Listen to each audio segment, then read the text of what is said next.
Well, una, before I answer that, again, now it's official. Chichi and I, and most of your Miss Choice, who won the local election in Manila, have been proclaimed.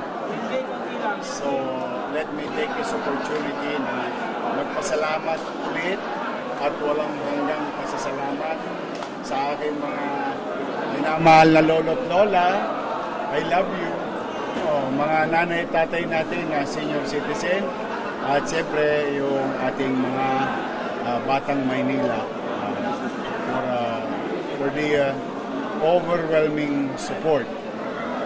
And I hope this is just a start of our journey together. The people and the government works hand in hand to have a better city of Manila. Samahan niyo po kami. Umpisa pa lang po ito.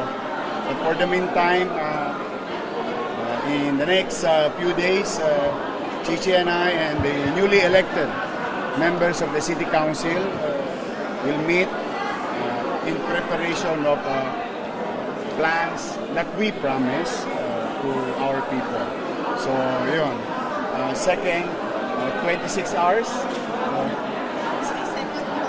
Baliwala yung hintay namin 26 hours. 3 years naghintay ang taong bayan. So yung paghintay namin 26, wala yun, maliit na bagay.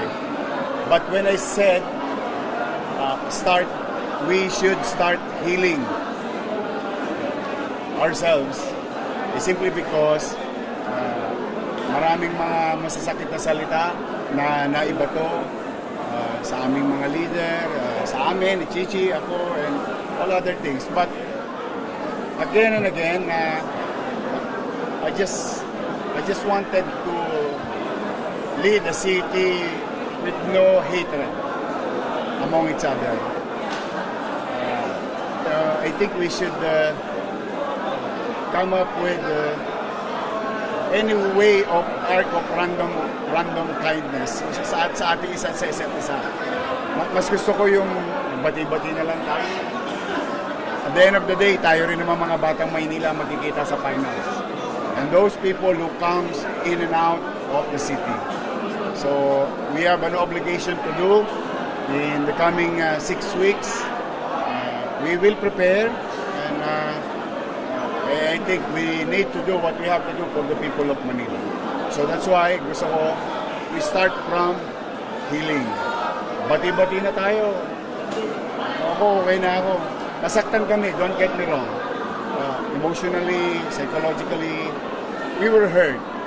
But the people overwhelmingly spoken. And that we respect. And I think that's good enough vindication for Chichi and I and the entire group. So we are very grateful about it, and we start moving on, and we move forward, and hopefully with the help of our people, we move fast to recover. Mabalik ang kaaliwalasan, kalinisan, peace and order situation of the city, kapanatagan ang pamumuhay, and Chichi leading the City Council, presiding over the session, will come up with her idea with regard to how to deliver the livelihood program that she promised to the city, and we will help.